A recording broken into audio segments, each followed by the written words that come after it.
Patrick, നിങ്ങളിപ്പോൾ അഭിമുഖീകരിക്കുന്ന വിഷമതകൾ, ബുദ്ധിമുട്ടുകൾ അതെന്തായാലും ഒരു പ്രയോറിറ്റി ബേസിസ്, മുൻഗണനാ അടിസ്ഥാനത്തിൽ അതിനൊരു പരിഹാരം സർക്കാർ കണ്ടെത്തേണ്ടതാണ്. എന്താണ് ഇമ്മീഡിയറ്റ് ഡിമാൻഡ്? എന്താണ് ഇമ്മീഡിയറ്റ് ഡിമാൻഡ് എന്ന് പറയുമ്പോൾ ഈ നമ്മൾക്ക് ഇപ്പോൾ സംഭവിച്ചിരിക്കുന്ന ഈ ദുരന്തങ്ങളിൽ നിന്ന് പ്രത്യേകിച്ച് ഞങ്ങൾ വർഷങ്ങളായി ഞങ്ങളുടെ അപ്പനപ്പൂപ്പന്മാർ ഞങ്ങൾ ഇവിടെ മത്സ്യബന്ധനം നടത്തിയാണ് ജീവിക്കുന്നത്.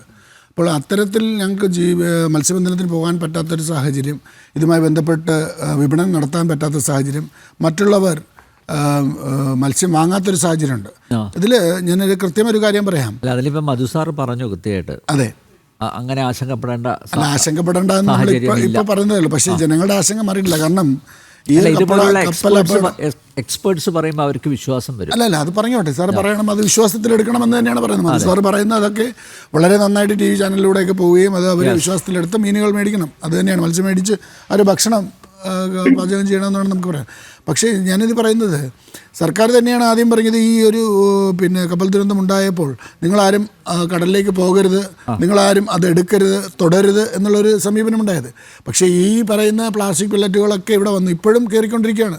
ഞങ്ങളുടെ തീരത്ത് വന്ന് നോക്കിയാൽ അറിയാം. ഇത് തമിഴ്നാട്ടിൽ പോയപ്പോൾ അവിടെയുള്ള ഒന്നിൽ കോർപ്പറേഷനോ അതല്ലെങ്കിൽ പഞ്ചായത്തോ അതുമായി ബന്ധപ്പെട്ട സന്നദ്ധ സംഘടനകളോ ആരെങ്കിലുമൊക്കെ ആകട്ടെ, അവരിത് കൃത്യമായി മണൽ അരിച്ചു മാറ്റി ഈ സാധനങ്ങൾ ബാഗിലാക്കി തീരത്ത് നിന്ന് മാറ്റുന്നുണ്ട്.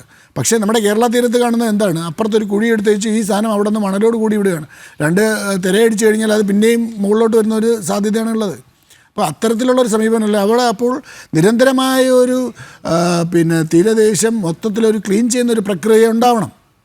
ജനങ്ങൾ ഇത് മാറ്റണം. ഇത് കുട്ടികളോ മറ്റുള്ളവരോ ബീച്ചിലോ മറ്റുള്ളവരത്തോ വന്ന് കളിക്കുമ്പോൾ അവർ അറിയാതെ പോലും ഇത് വായിലോട്ട് പോയാൽ ഒരാൾക്ക് എന്തെങ്കിലും ഒരു ബുദ്ധിമുട്ടുണ്ടായാൽ, ഒരു ജീവനൊരു ബുദ്ധിമുട്ടുണ്ടായാൽ അത് നമ്മൾ പിന്നെയും അത് കാണേണ്ടതാണ്. അപ്പം അത്തരത്തിലുള്ള സാധ്യതകൾ നമ്മൾ കൊടുക്കാതെ എത്രയും വേഗം തീരദേശം കംപ്ലീറ്റും ക്ലീൻ ചെയ്യാനായിട്ടുള്ളൊരു കാര്യമുണ്ടാക്കണം.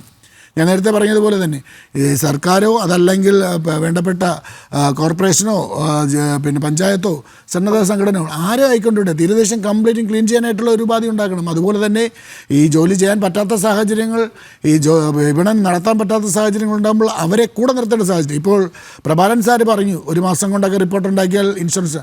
സർക്കാർ പറയണം, ഞങ്ങൾ തീരദേശത്ത് ഇങ്ങനെ ഒരു 2 കപ്പൽ ദുരന്തം ഉണ്ടായപ്പോൾ അല്ലെങ്കിൽ ഇങ്ങനെ ഒരു കപ്പൽ ദുരന്തം ഉണ്ടായപ്പോൾ ഈ കപ്പൽ ഓണറിനോട് ഞങ്ങൾ ഇത്ര രൂപ നഷ്ടപരിഹാരം ആവശ്യപ്പെട്ടിട്ടുണ്ട് എന്ന് പറയണം.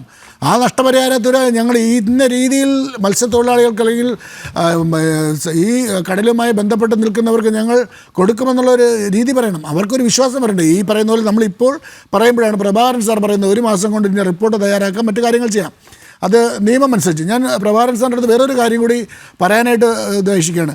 സാർ, ഈ കപ്പൽ കമ്പനികൾക്ക് പ്രൊട്ടക്ഷൻ ആൻഡ് ഇൻഡോമിനിറ്റി എന്ന് പറഞ്ഞിട്ട് ഒരു ഇൻഷുറൻസ് എടുക്കണം എന്നുള്ള ഒരു രീതിയുണ്ട്. അപ്പോൾ അതിനെക്കുറിച്ച് സാറ് പറയണം. അതുപോലെ തന്നെ മെർച്ചൻ്റ് ഷിപ്പിംഗ് ആക്ട് 1958 നമ്മുടെ ഇന്ത്യൻ നിയമം അനുസരിച്ച് ഇന്ധനച്ചോർച്ച, അപകടങ്ങൾ, നാവികരുടെ ജീവഹാനി ഉണ്ടാകുന്ന കാര്യം, മൂന്നാമതൊരാൾക്ക് അതുമായി ബന്ധപ്പെട്ട് എന്തെങ്കിലും ബുദ്ധിമുട്ടുണ്ടെങ്കിൽ അതൊക്കെ ഉണ്ടാകുന്ന ഒരു നിയമം അതിനകത്തുണ്ട്.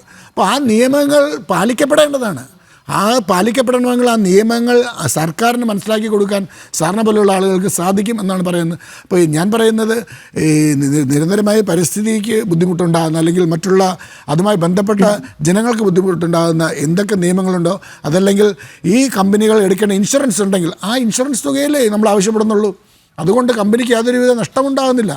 നമ്മളൊരു ബൈക്ക് ആക്സിഡൻറ്റോ കാർ ആക്സിഡൻറ്റോ ഉണ്ടായിക്കഴിഞ്ഞാൽ അവരുടെ കയ്യിൽ നിന്നല്ലല്ലോ പോകുന്നത്, ഇൻഷുറൻസുകാരല്ലേ കൊടുക്കുന്നത്. അതിന് വേണ്ടിയാണല്ലോ ഇൻഷുറൻസ് തുക നമ്മൾ അടയ്ക്കുന്നത്. അപ്പോൾ അത്തരത്തിലുള്ള ഒരു സമീപനം ഉണ്ടാവണം. അത് എന്ത് ആക്റ്റാണ് അല്ലെങ്കിൽ അത് എന്താണ് അതിൻ്റെ നിയമം എന്നുള്ളത് കൃത്യമായി പ്രഭാകരൻ സാറിനെ പോലുള്ളവർക്ക് അത് കൃത്യമായി പറയാൻ സാധിക്കും. അത് സർക്കാരിൽ ഒന്ന് എത്തിക്കാനും അവരെ കൊണ്ട് അത് ചെയ്യിപ്പിക്കാനായിട്ടുള്ളൊരു നടപടികൾ സ്വീകരിക്കണം. അപ്പോൾ ഇത്തരത്തിൽ ഈ നടപടികളും മറ്റു കാര്യങ്ങളും മുന്നിൽ നിൽക്കുമ്പോൾ തീരദേശത്തുള്ള ജനതയെ കൂടെ ചേർത്ത് പിടിക്കുവാനായിട്ടുള്ള ഒരു സംവിധാനം സർക്കാരിൻ്റെ ഭാഗത്തു നിന്നുണ്ടാകണം.